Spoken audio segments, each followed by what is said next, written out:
Hammaga assalomu alaykum aziz yurtdoshlar. Uy sharoitida 50 ta qo'chqor boqqancha foyda qilsa bo'ladi. Bu video aynan shu haqida bo'ladi. Videoni oxirigacha ko'rib, videoni qo'chqor boqadigan, qo'y boqadigan tanishlarga jo'natib qo'yamiz. Chunki bu video sizga manfaatli, foydali bo'lishi mumkin aziz yurtdoshlar.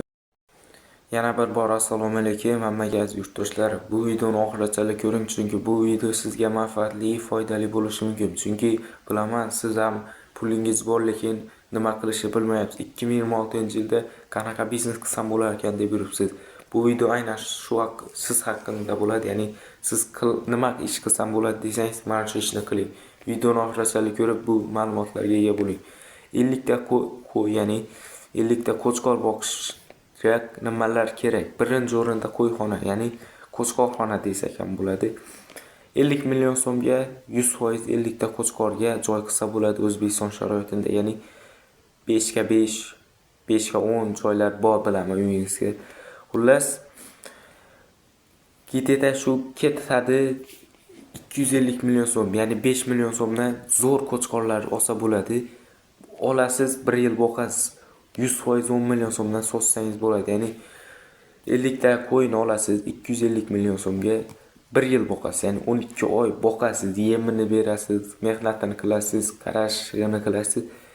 Ketayda u qo'ylar vaqti ves beradi. Birinchi lapda ves zo'r qilib beradi. Ikkinchi o'rinda zakonni sizga foyda qilib beradi. Ya'ni 10 million so'mdan 12 million so'm tashlab bemalol sotsa bo'ladi. Ya'ni 500 million so'm kessam sizga zakonni foyda qiladi. Ya'ni 300 million so'm ketib 250 million so'mga qo'y oldingiz, 50 million so'mga qo'yxona qildingiz.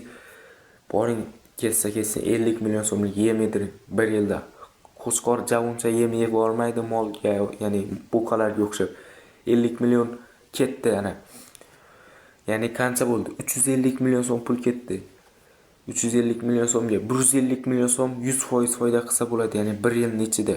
1 yilning ichida to'g'risi musofirga ketib ishlab topib kelishyapti. Ya'ni 1 yil musofirda ishlab 150 millionni topish oson emas, lekin oson ishda ishlayotganlar oson bo'lishi mumkin, lekin pul yo'q odamga qiyin bu.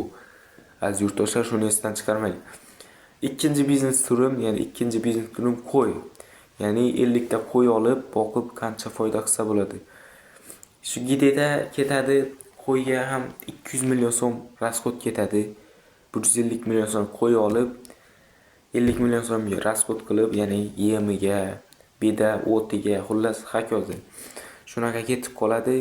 Gideda adashmasam, u ham 250 million so'm. 50 million oz bo'ladi, lekin unda zo'r baraka bu. 600-700 million so'm pul topsa bo'ladi, ya'ni 1 yilda, ya'ni ko'payishi bor uning.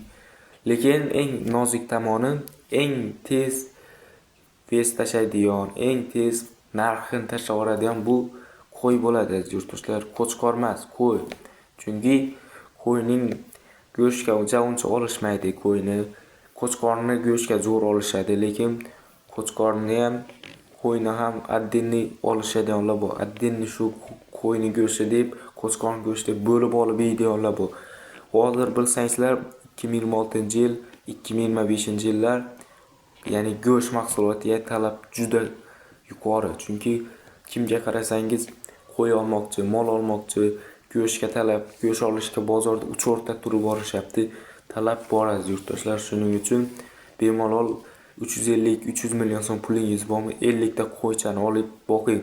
Chunki 1 yil ko'rib pulingiz yotgandan ko'ra, yo dollarni qilib qo'ygandan ko'ra, shu qo'y olsangiz sizga normal foyda qilsa bo'ladi. Kerak bo'lsa zo'r ishlataman degan odam, men eng taxminiy natijani aytyapman. Zo'r ishlataman degan odam bo'lsa, shuni 2 barobar, ya'ni 50-50 sotgan qilsa bo'ladi aziz yurtdoshlar. Qo'ydan baraka bor deb bezishga ketilmagan yurtdoshlar. Bilsangizlar, odamlar 500 ta qo'y olib boqyapti, 500 ta, 1000 ta qo'y olib boqyapti, lekin hech kimdan kam yashayotgani yo'q. Shuning uchun kimda 350-250 million so'm puli bor bilaman. Ko'p odam uy olib kelib, mashina olyapti, yashamagan joyga joy solib qo'y. Shuni qo'y boqing, normal foyda qilsa bo'ladi. Ko'p odam bilaman, inomarka olib qo'yishadi. Ya'ni vaqt o'tib sotaman deydi. Yo'q, unaqa emas. Hozir mashina olib o'tirasiz. Kim mashina olsa hozir qimmatga sotib bilmaydi. Chunki narx kundan kunga tashayapti.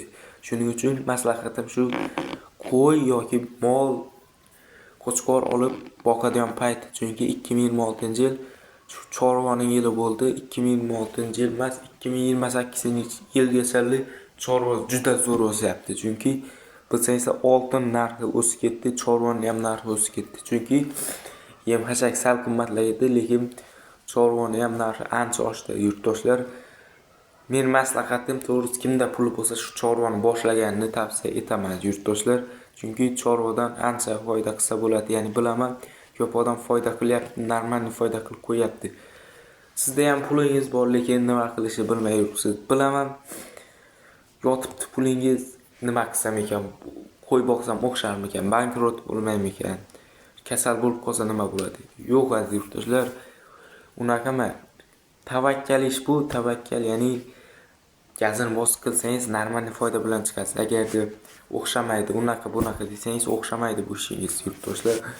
Videoga like обязательно, kanalimizga obuna обязательно obuna, chunki biza 50 mingta, ya'ni 50 mingta obunachi oz qoldi. Ya'ni 40 mingta bo'libmiz, 50 mingta bo'lsak, zo'r yangilikim bor, sizlarga katta konkursga beraman yurtdoshlar. Videoga like bosib, kanalimizga obuna bo'lib qo'yamiz. Hammaga rahmat.